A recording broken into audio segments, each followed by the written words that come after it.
Lessons of faith, obedience, and reconciliation. Abraham taught his son Isaac to love Jehovah and believe in his promises. When Isaac was about 25, God asked Abraham to do something incredibly difficult. God said to Abraham, "Please take your only son and offer him as a sacrifice on a mountain in the land of Moriah." Though Abraham didn't understand why, he obeyed. Abraham, Isaac, and 2 servants set out early the next morning. After 3 days, they saw the mountains. Abraham told the servants to wait while he and Isaac went to offer sacrifice. Isaac carried the wood while Abraham took a knife. Isaac asked, "Where is the animal for sacrifice?" Abraham replied, "God will provide, my son." When they reached the mountaintop, they built an altar. Abraham bound Isaac and placed him on the altar. Just as Abraham took the knife, God's angel called, "Abraham, don't harm the boy. Now I know you have faith in God, as you were willing to sacrifice your son."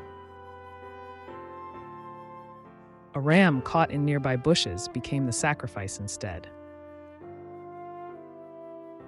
Because of Abraham's complete obedience, God called Abraham his friend,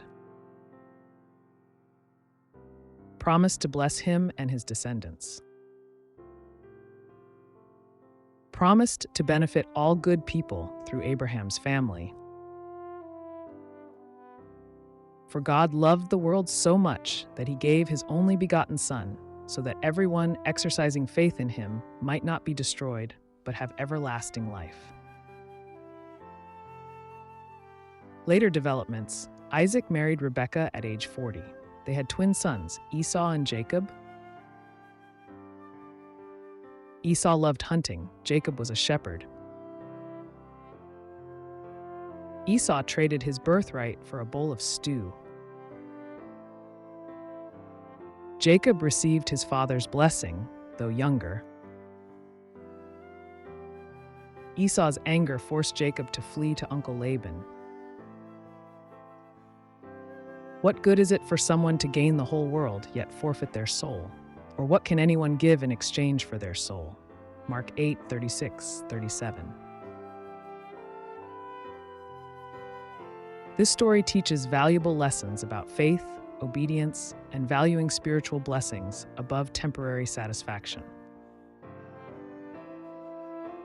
Jehovah promised to protect Jacob just as he had protected Abraham and Isaac. Jacob settled in Haran, where he married and had a large family, became very wealthy, prospered under God's blessing. When God told Jacob to return to his homeland, a challenge awaited.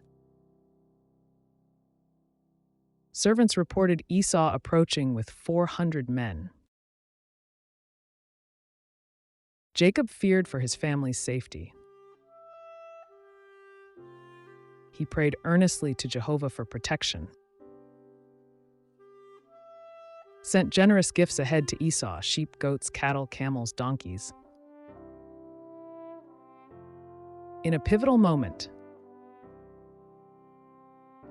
Jacob encountered an angel while alone. They wrestled until daybreak.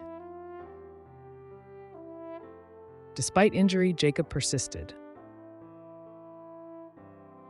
He refused to let go without a blessing.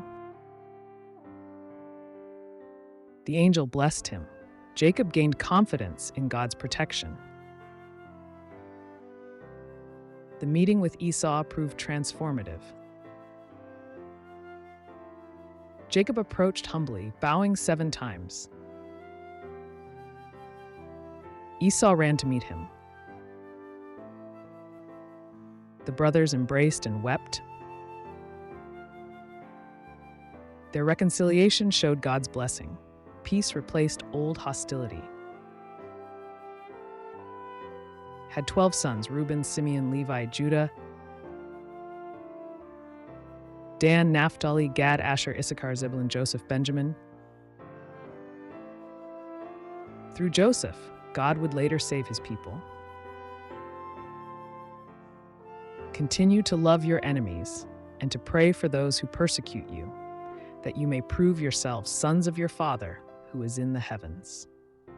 Continue to love your enemies and to pray for those who persecute you, that you may prove yourselves sons of your Father who is in the heavens. Continue to love your enemies and to pray for those who persecute you, that you may prove yourselves sons of your Father who is in the heavens. This story teaches powerful lessons about trusting in God's protection, the power of humility, the importance of reconciliation, God's faithfulness to his promises,